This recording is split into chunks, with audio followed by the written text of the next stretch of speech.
Bang, pakan susah tat lihat minta kerja di Aceh. Tamat kuliah, habis je ke pengangguran dum.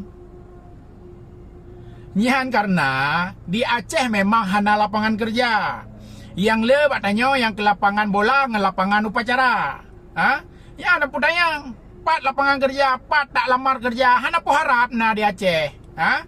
Makaji memang nah hawa atau mehut benar kerja, benar gaji lagi gop tip-tip bulan. Ya hana pu preh di Aceh.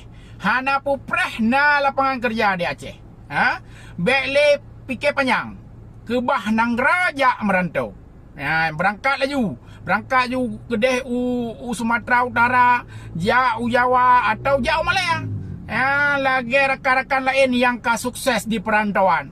Menyonanin untuk merubah nasib. Kena preh tersedia lapangan kerja di Aceh. Nyan hanapu dah melumpuk. Putih janggut-janggut tu gelam tente nak kerja. Amban. Pakan lagi nyo keadaan nanggro yang gara-gara karena para pemimpin di Aceh, para pejabat di Aceh hana mesti dropih yang jitim fikir untuk buka lapangan kerja ke rakyat.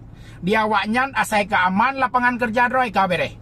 Asai kali lanti demi Allah saya bersumpah alian tinggal preh tamang gaji tak ada tip-tip belut. Alian tinggal pabe-abe pe rakyat. Tren pesawat. Hotel-hotel mewah mandum bayu ngempeng rakyat. Di rakyat masalah anak kerja fikir kedro.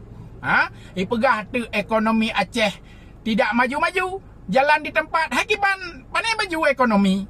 Rakyat menganggur, tidak bekerja, tidak punya penghasilan, tidak punya daya beli, tidak mampu beli barang-barang di pasar. Boh pandai udep ekonomi Aceh.